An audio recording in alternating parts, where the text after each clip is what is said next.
So what you see in the video is another artificial intelligence generated creative coding application. It was made by Grok 3 large language model, and I was prompting it quite a lot to create a field of flowers, and I was asking it to create interactive animations for these flowers, make them gradient.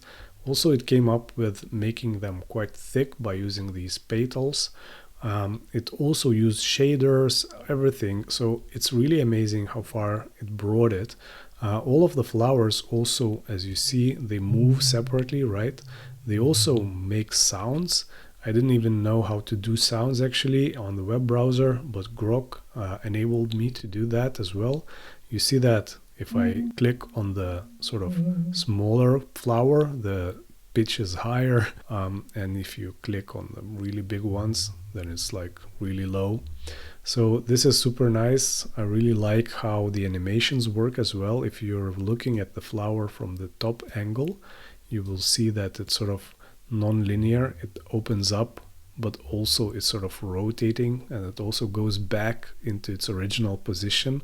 So it took a while to make it all work. In the beginning, you know, it started with some more primitive animations, but it does understand, like when it has these previous steps where it either failed or did incorrectly, it always improves. You have to just push it further, ask it to make it better and better, and it just works out at the end. You will see that this application has like I don't know, maybe around 300 lines of code. It's not very big, but still it's quite impressive what it did. Like if you watch the code, you know, you have here all kinds of oscillator pulls and gains, and I'm not even checking this code too much. I mean, I trust that it works. I try to run it. If it fails, you know, I just feed back the errors to Grok. You see that here it also wrote these shaders for the flowers, so those shaders create those colors, the gradients that go from pink to blue to white. They look really nice, I think. Sorry to interrupt. In case you don't know me, I'm Matas, the founder of bitbybit. I hope you enjoyed this video, and if you do, please hit that like button and subscribe to our YouTube channel. I also want to offer you a small deal. Because you're watching this video, I assume that you're using bitbybit platform too. Here's the promo code that will give you a small discount to our silver and gold plans.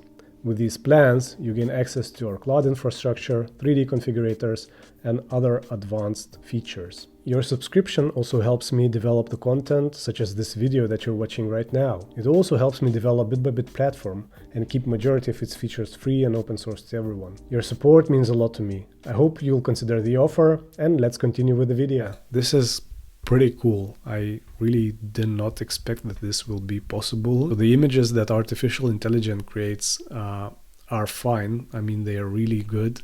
But now we entered into the era where AI can write code and it's even more precise. I mean, when I want to say, you know, to Midjourney, for example, to change some aspects of the picture, you're not sure if it will understand what needs to be done.